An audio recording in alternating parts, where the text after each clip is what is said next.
Bismillah. Assalamualaikum warahmatullahi wabarakatuh. Alhamdulillah.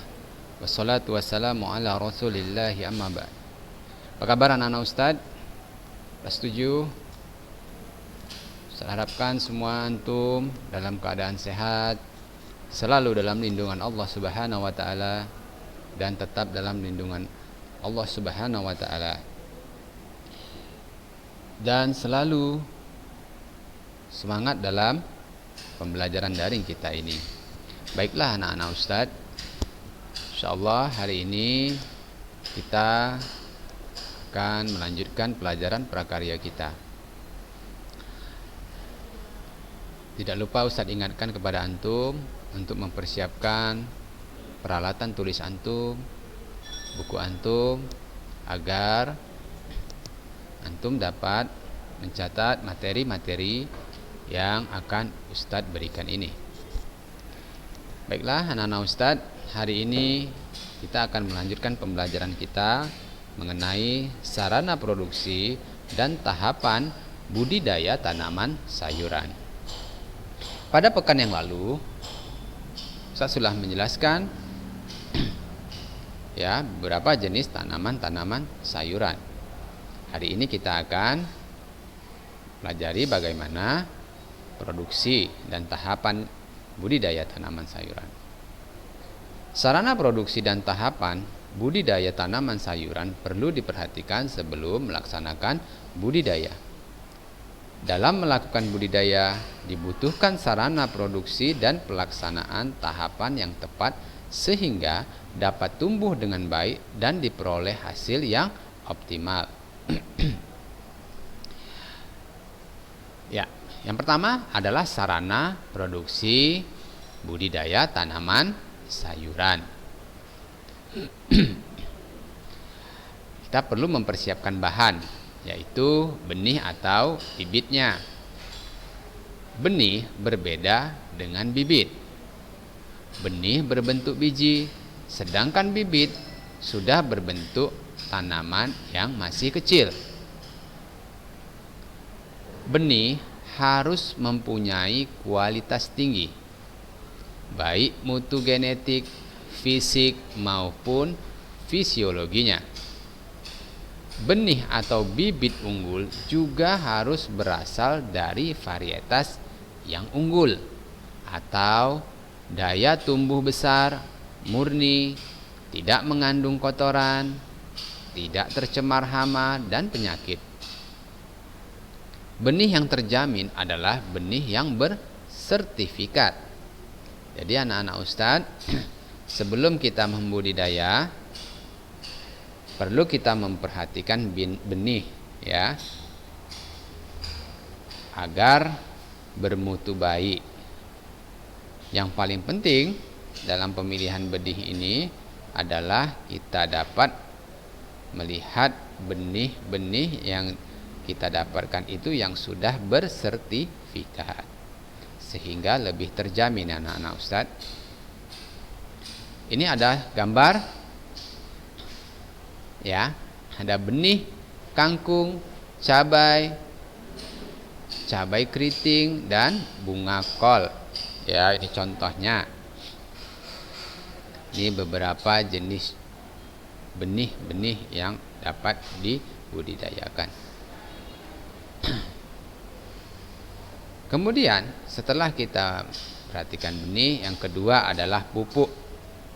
Pupuk digunakan untuk menambah dan melengkapi kandungan unsur hara yang kurang dari tanah. Pupuk dapat berupa pupuk organik atau pupuk kandang dan hijau, dan pupuk anorganik atau NPK, urea, KCl, dan ZA. Pupuk kandang berasal dari kotoran hewan. Biasanya yang digunakan adalah pupuk kandang sapi, ayam, dan kambing. Ya, jadi pupuk kandang itu berasal dari kotoran hewan anak-anak Ustadz. Ya, dari kandang sapi tentunya kotoran sapi, ayam kotoran ayam juga bisa dijadikan pupuk atau kotoran kambing.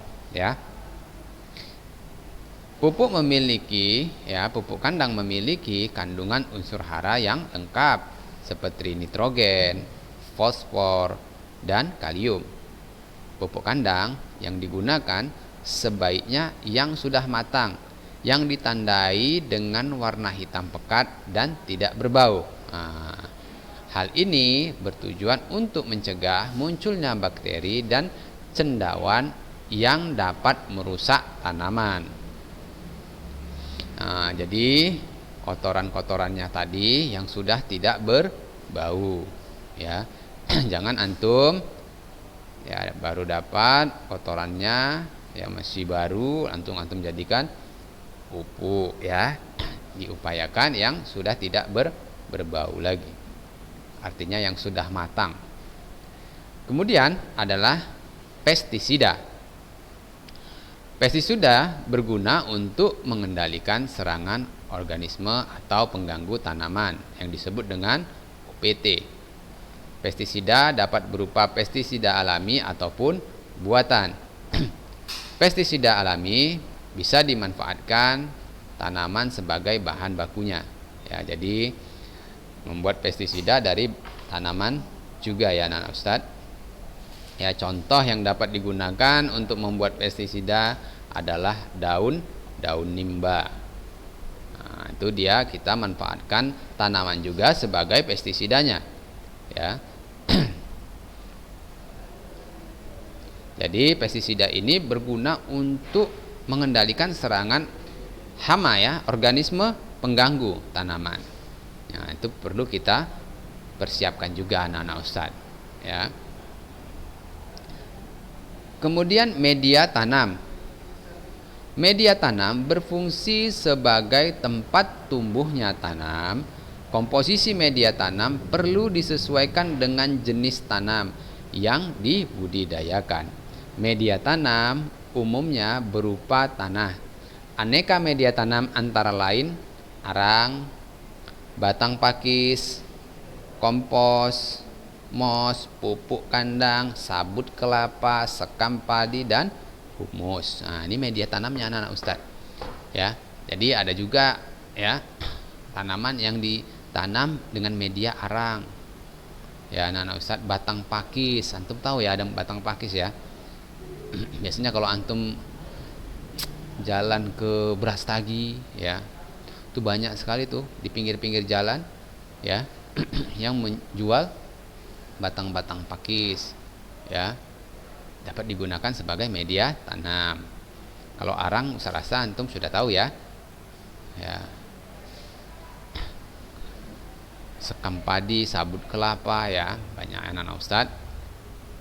Berikutnya adalah media tanaman, ya, media tanam maksud Ustadz bahan organik. Pertama itu arang sekam. Nah, ini antum bisa lihat gambarnya arang sekam, ya. Arang sekam adalah hasil pembakaran tidak sempurna dari sekam padi, ya, atau kulit gabah. Jadi kulit dari padi tadi yang berwarna hitam. Tetapi jangan terlalu, ya, pembakarannya tidak sempurna. Artinya kalau terlalu sempurna pembakarannya dia jadi debu, ya anak Ustaz. Warna hitam pada arang sekam menyebabkan daya serap terhadap panas tinggi sehingga menaikkan suhu dan mempercepat, ya, pertumbuhan perkecambahan. Ini dia anak-anak Ustadz gambarnya, ya, saya rasa cukup jelas, ya, antum bisa melihat ini berasal dari sekam padi yang dibakar tidak sempurna, ya, tidak sempurna. Kemudian adalah kompos. Kompos merupakan zat akhir proses fermentasi tumpukan sampah atau serasah tanaman. Kandungan utama kompos adalah bahan organik dari tanah, bahan organik tanah yang dapat memperbaiki kondisi tanah. Bahan-bahan organik yang dapat dikomposkan yaitu limbah organik rumah tangga, ya, limbah atau kotoran peternakan, limbah pertanian, dan limbah agroindustri.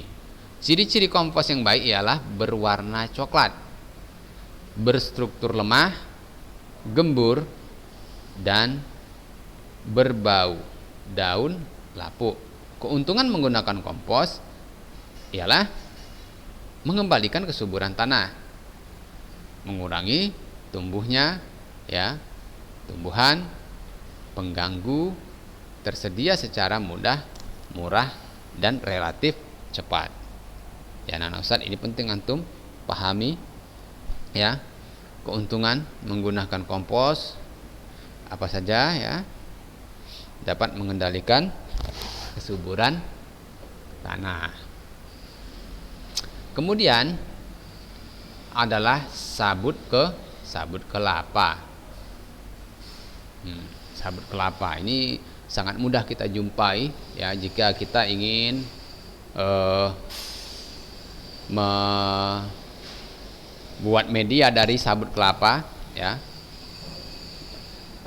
Berbeda ya dengan kalau misalnya antum bekas tanaman pakis tadi ya, ini sabut kelapa lebih mudah kita menemukannya ya, dan banyak orang yang kurang memanfaatkan sabut kelapa ini ya. Sabut kelapa yang digunakan sebagai media tanam biasanya yang berasal dari kelapa yang sudah tua karena memiliki serat yang kuat. Sabut kelapa sebagai media tanam sebaiknya digunakan di daerah bercurah hujan rendah karena sabut tidak mudah lapuk. Sabut kelapa mampu menyimpan air dengan kuat sehingga sesuai untuk daerah panas. Namun sabut kelapa mudah berjamur. Nah, jadi ada kekurangan, ada kelebihannya anak Ustaz. Sabut kelapa ini dapat menyimpan air lebih lama ya. Kemudian kelemahannya dia mudah berjamur.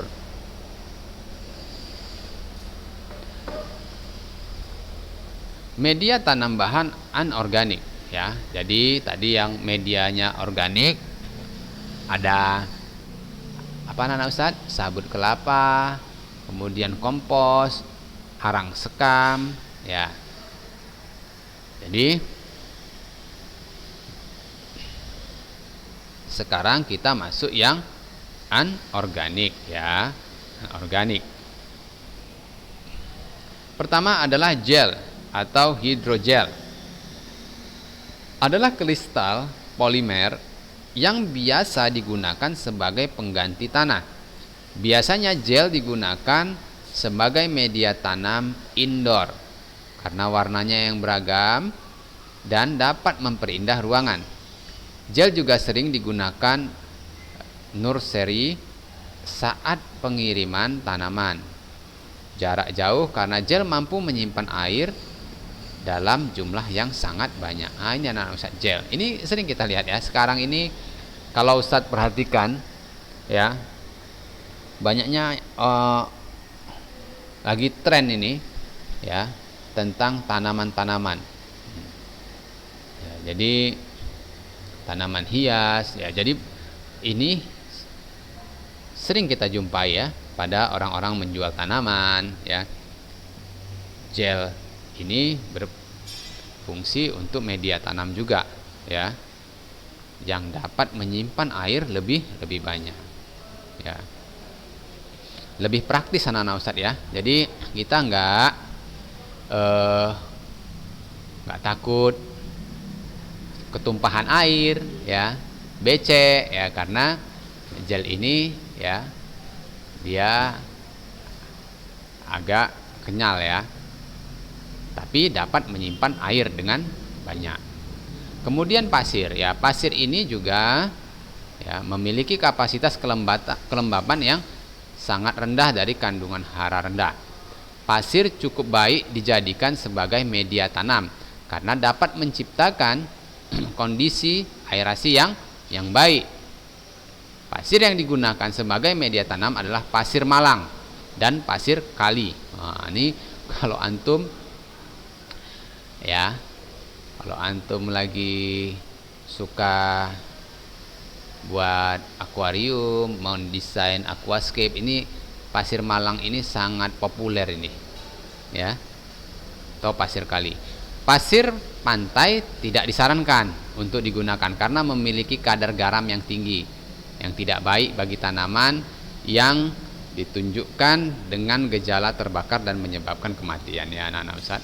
Jadi antum jangan sembarangan pasir. Antum baru pulang dari pantai bawa pasir, kemudian wah ini bisa dijadikan media tanam nih ya, jangan, karena pasir pantai memiliki kadar garam yang sangat tinggi, tidak baik bagi tumbuhan ya anak-anak Ustaz. Yang dapat antum gunakan adalah jenis pasir kali atau pasir malang ya. Kemudian berikutnya adalah pecahan batu bata. Tentunya antum tahu ya, batu bata ini terbuat dari tanah liat ya. Batu bata yang digunakan sebagai media sebaiknya berukuran yang kecil seperti kerikil ya, antum bisa pecah-pecahkan menjadi kecil ya, jangan batu bata yang masih batangan. Fungsinya agar batu bata dapat menyerap air dari unsur hara dengan baik. Selain itu, kelembapan dan sirkulasi udara di sekitar tanaman juga makin baik. Batu bata miskin akan unsur hara. Oleh karena itu, biasanya diletakkan di dasar pot karena drainase dan aerasinya baik.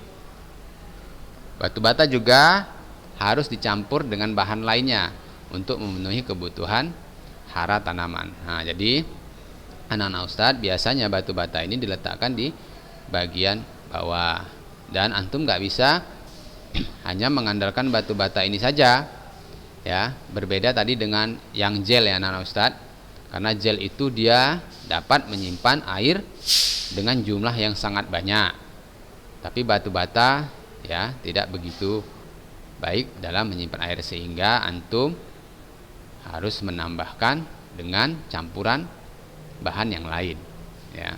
Jadi kalau antum mau membuat tanaman batu bata kemudian antum tanam bibitnya di atas ya, antum berharap itu bisa cepat tumbuh ya, itu salah ya anak-anak Ustadz. Nah, berikutnya adalah spons ya, spons ya.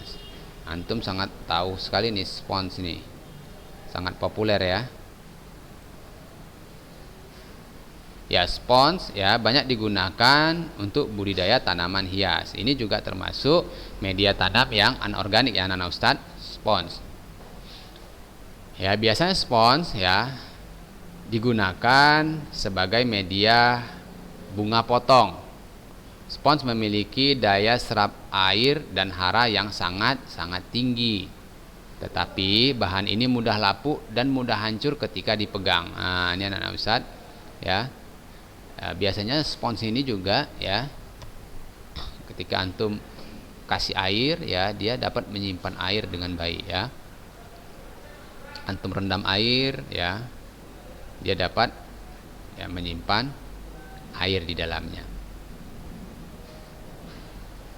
Nah, berikutnya adalah vermikulit dan perlit ya. Vermikulit adalah bahan anorganik steril yang berasal dari pemanasan kepingan-kepingan mika.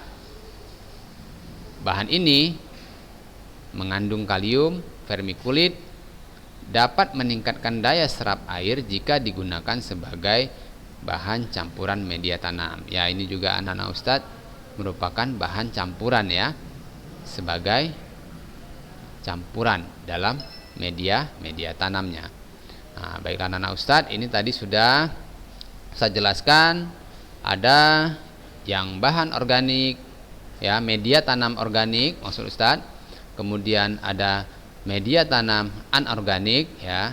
Ada beberapa ini yang Ustadz jelaskan ya. Saya harapkan antum dapat ya mencatatnya sehingga nanti bisa antum ulang-ulang kembali. Ya, jika ada pertanyaan mengenai media tanam, antum juga bisa menanyakan langsung kepada Ustadz ya. Jadi kita bisa memilih tanaman yang akan kita tanam itu menggunakan media yang organik, yang alami ya, atau yang anorganik, yang buatan. Tinggal kita pilih ya. Baiklah, kita masuk ke alat ya anak-anak Ustaz. Alat, peralatan ya. Peralatan tanam digunakan untuk mempermudah proses atau kegiatan budidaya. Tahukah kamu alat apa saja yang dapat digunakan petani dalam bercocok tanam? Ini penting anak-anak Ustadz ya. Nama alat pada setiap daerah berbeda, namun biasanya memiliki fungsi yang sama. Ini penting anak-anak Ustadz. Sebelum kita memulai budidaya tanaman, tentu kita harus mempersiapkan alatnya ya. Penting kita memiliki alat. Jangan kita sudah mau membudidaya tapi tidak ada alat, akhirnya kita merepotkan, pinjam ya. Jangan anak Ustadz, upayakan kita memiliki peralatan sendiri ya. Jadi alat ini juga ya, memiliki nama yang berbeda ya, berbeda di setiap daerah, tapi memiliki fungsi yang sama ya, fungsi yang sama. Ya, ini berikut ada pengenalan mengenai alat-alat yang akan digunakan dalam membudidayakan tanaman. Nah, ini antum bisa lihat gambar yang pertama. Ya, ada garpu ya, tapi garpunya ini besar anak-anak Ustadz. Ya. Kemudian ada skop ya, dan cangkul ya. Kemudian untuk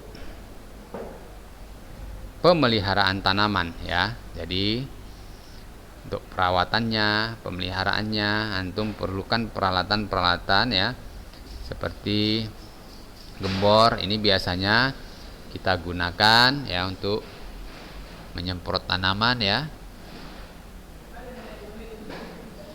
Bisa juga ini ada namanya koret dan sprayer ya. Sprayer ini untuk menyiram ya, menyiramnya dengan air. Ya, jadi ini ada beberapa peralatan ya yang anak-anak Ustadz perlu siapkan sebelum memulai budidaya tanaman. Kemudian kita masuk ke tahapan budidaya tanaman sayuran ya. Ini tahapan-tahapannya anak-anak Ustadz. Tentunya sebelum ini antum sudah mempersiapkan dengan benar bibitnya dan peralatan serta media tanamnya ya. Yang pertama adalah pembibitan.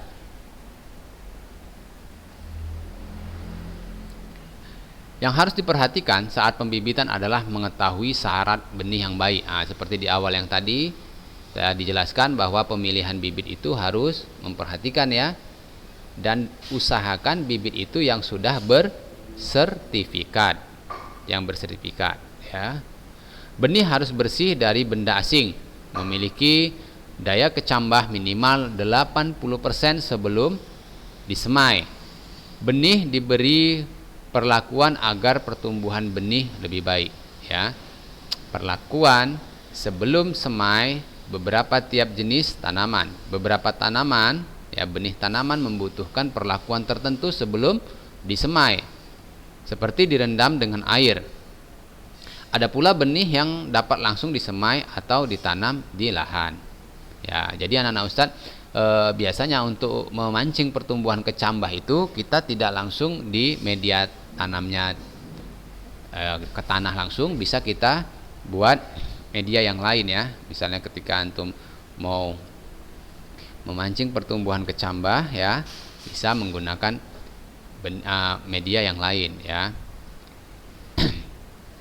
Selama masa pembibitan, bibit harus mendapat pengairan yang cukup ya, pemupukan dan pengendalian organisme pengganggu tanaman atau OPT. Pemindahan bibit perlu memperhatikan cara-cara yang baik dan benar. Ketika sudah tumbuh kecambahnya, bibitnya, antum mau pindahkan, ini perlu antum perhatikan ya. Jangan sampai nanti bisa ketika dipindah dia tak tumbuh. Ya, padahal awalnya ya, ketika antum ya sebelum memindahkan ya, dia tumbuhnya baik. Ya. Pemindahan bibit perlu memperhatikan cara-cara yang baik dan benar. Pemindahan bibit yang ceroboh dapat merusak akar tanaman. Ya, jadi ketika antum tidak hati-hati, ya, padahal akarnya sudah tumbuh, kemudian dia lepas, maka ini akan dapat merusak tanaman. Baiklah anak Ustadz, ini contohnya penyemaian ya, semai benih, kemudian pemeliharaannya, antum siramnya ya. Ini ketika sudah benih yang mulai tumbuh,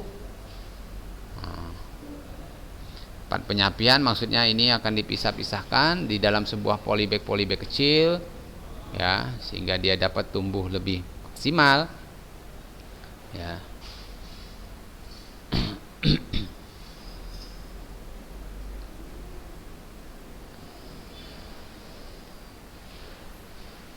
Nah, ini anak-anak Ustadz ya, benih, pembibitan. Nah, berikutnya adalah pengolahan tanah dan persiapan media tanam. Tanah diolah terlebih dahulu hingga siap tanam, hingga digembur-gemburkan dan diberi perlakuan agar sesuai dengan syarat tumbuh tanam. Penggemburan tanah dilakukan dengan mencungkil tanah menggunakan cangkul dan garpu ya. Jadi antum harus menggemburkan tanahnya dulu ya, jangan tanah yang padat ya, antum langsung tanam ya, tinggal tumbuh tanaman antum. Untuk penanaman di polybag, tanah dicampur dengan pupuk. Ananda perlu mengenal jenis tanah yang akan digunakan untuk budidaya ya. Perhatikan tanah yang ada di lingkungan anak-anak Ustadz ya. Nah, nih.